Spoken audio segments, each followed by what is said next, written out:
Hi Year 5, this is your new Come and See lesson. It's about the 10 Commandments, because last lesson we learned about Moses. When he freed the Israelites, he went to a place called Mount Sinai, and that's where God gave him 10 Commandments for the Israelites to live by, to help them live responsibly and freely. We're going to have a look at what they are. So we have the first one, and that's to worship only God. So not to idolize anyone else, it's to worship our God and only Him. Number 2 is to not use the Lord's name in vain. So we don't use it for phrases like, oh my God, things like that. We're not supposed to do that.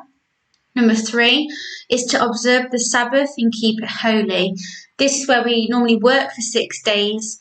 However, the 7th day is dedicated to rest, to remember God and all the wonderful things He does. It links to Genesis, because on the 7th day God rested. Number 4 is to respect your mother and father. Number 5, do not kill. Number 6, do not be unfaithful. Number 7, do not steal. Number 8, do not lie against your neighbours. Number 9, do not be greedy and want to have what other people have. Just be happy with what you've got. And number 10, do not take another person's husband or wife, which links to marriage and that everlasting love with the wedding band. So here are some questions that you're going to think about. Which law do you think is the most important and why? How do you think these laws helped the Israelites to live in harmony with one another? Remember, they didn't have any rules. They were slaves for so long. They've now got this freedom that they don't really know what to do with. How do you think the 10 Commandments will help them? Who were the first 3 laws concerned with and why? So who do they kind of relate to? Is it you? Is it somebody else? Who are laws 4 to 10 concerned with?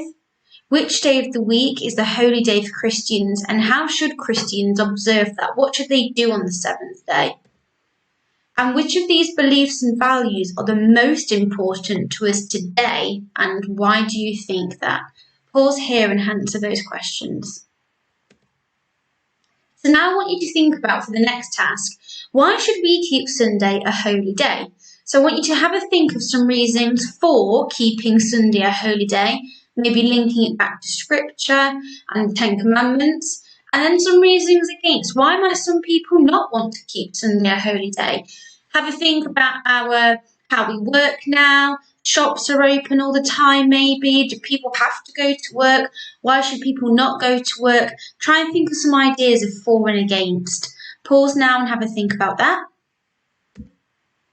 Okay, so you have 2 choices of tasks today. Task 1 is to create a debate all about for and against making Sunday a holy day. So have a look at this page here. I've given you an example introduction and some sentence starters to structure your argument. There are also some word banks there for you to use in your writing. Please make sure that if you choose task 1, then your writing is as high standard as you would do in class. On the blog, there is also some scroll writing if you want to use it. It's like some paper, or just write it in your blue book, I don't mind, or in a Word document maybe, and put it in Teams.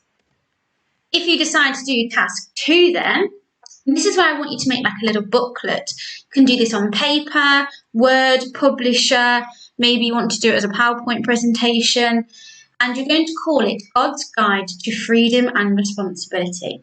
So each page must have a commandment. So there's going to be 10 pages in total.